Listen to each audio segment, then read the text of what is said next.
नमस्कार साथियों, मैं कौशल चौहान आप सबका एक बार फिर से स्वागत करता हूं। आज का पहला प्रश्न है पिरामिड ऑफ एनर्जी। ऊर्जा पिरामिड होता है।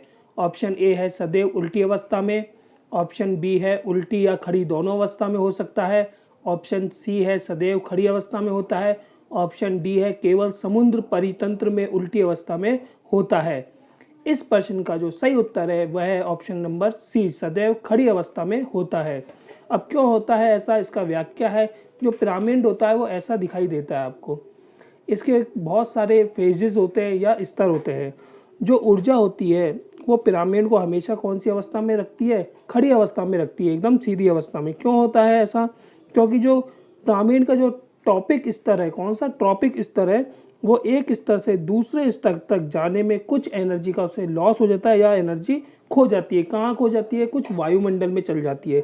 जो क्या होता है, सूर्य के पास जो है वो ऊर्जा पूरी नहीं पहुंच पाती। इसका बहुत बड़ा टॉपिक हो सकता है। पढ़िएगा इस प्रश्न को ध्यान से, ये बहुत साइंस का अच्छा क्वेश्चन है। इसका ऑप्शन है, आंसर है ऑप्शन सी। अगला प्रश्न है केंद्रीय डोगामा रिवर्स की खोज के लिए सन 1975 में नोबेल पुरस्कार से किसको सम्मानित किया गया है? साइंस का बहुत ही इंपॉर्टेंट क्वेश्चन है और इस खोज ने साइंस में क्रांति ला दी थी। जी हाँ, क्रांति ला दी थी। इस खोज के अंदर रेटो वायरस की खोज की गई थी। किसकी? रेटो वायरस की खोज की थी। और इसके अंदर एक एंजाइम का यूज होता था। कौन सा? रिवर्स ट्रांसक्रिप्टेस एंजाइम का यूज हुआ था। किसका? रिवर्स ट्रांसक्रिप्टेस एंजाइम का यूज हुआ था। उससे क्या होता था, जो आरएनए है, क्या था? आरएनए किसमें परिवर्तित हो जाता था? डीएनए में स्थानांतरित हो जाता था। आरएनए किसमें कन्वर्ट? डीएनए में स्थानांतरित हो जाता था। और इसकी खोज किसने की थी? बाल्टीमोर ने। ऑप्शन डी, बाल्टीमोर ने इसकी खोज की थी। इनका पूरा नाम है David Baltimore. David Baltimore. Option D इस प्रश्न का सही उत्तर है। अगला प्रश्न है एक पारिस्थितिकी तंत्र में ऊर्जा प्रवाह किन कानूनों के अनुरूप होता है? ऑप्शन ए है गतिकी की, ऑप्शन बी है ऊष्मागतिकी की, ऑप्शन सी है संभाव्यता, ऑप्शन डी है प्रकाश रसायन।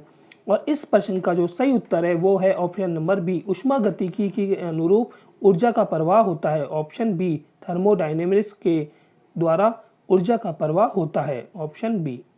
नेक्स्ट क्वेश्चन, वायुमंडल में जल गैसीय अवस्था में किस रूप में पाया जाता है? बहुत ही इंपॉर्टेंट क्वेश्चन। ऑप्शन ए है हिमकण के रूप में, ऑप्शन बी है जल बूंद के रूप में, ऑप्शन सी है जल वाष्प के रूप में, और ऑप्शन डी है ये सभी।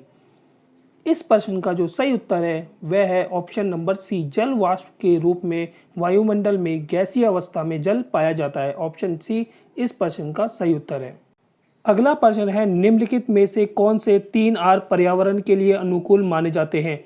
ऑप्शन ए है कम करना, पुनः उपयोग और पुनश्चक्रण, ऑप्शन बी है कम करना, पुनः बनाना, पुनः उपयोग, ऑप्शन सी है पुनरावर्तन, पुनः व्यवस्थित, पुनः बनाना, ऑप्शन डी है पुनश्चक्रण, पुनः व्यवस्थित या पुनरावर्तन।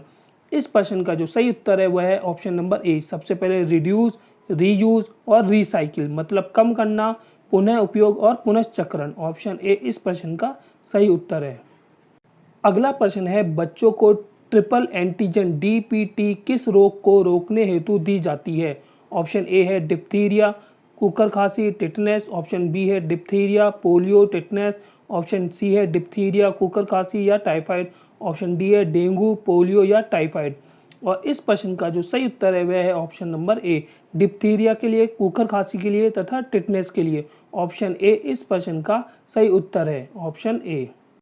अगला प्रश्न है किस वर्ष में भारतीय पेटेंट अधिनियम पारित हुआ था? ऑप्शन ए है 1960 में, ऑप्शन बी 1970 में, ऑप्शन सी 1980 में, ऑप्शन डी 1990 में।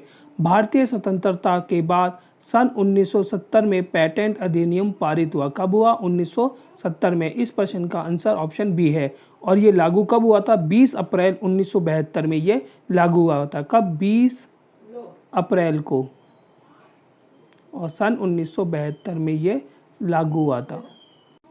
अगला प्रश्न है आणविक जीव विज्ञान में मूल सिद्धांत का विचार डैश ने प्रस्तुत किया? ऑप्शन ए है गेगर मेंडल ने, ऑप्शन बी है थॉमस हट मॉर्गन ने, ऑप्शन सी है फ्रेडरिक ग्रिफिथ ने, और ऑप्शन डी है फ्रांसिस क्रिक ने।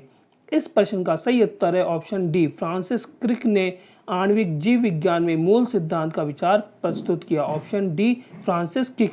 अगला प्रश्न है, निम्नलिखित में से किस पदार्थ को रक्त आधान में स्कंदरोधी की तरह उपयोग किया जाता है? ऑप्शन ए है सोडियम सिट्रेट, ऑप्शन बी है सोडियम एसीटेट, ऑप्शन सी है सोडियम कार्बोनेट, ऑप्शन डी है सोडियम नाइट्रेट।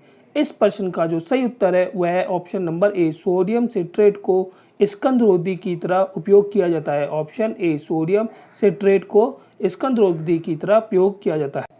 अगला प्रश्न है, आरएनए अणु में थाइमिन के स्थान पर पाए जाने वाला नाइट्रोजीनस क्षारक है? ऑप्शन ए है यूरेसिल, ऑप्शन बी है ग्वानिन, ऑप्शन सी है साइटोसिन, ऑप्शन डी है एडेनिन।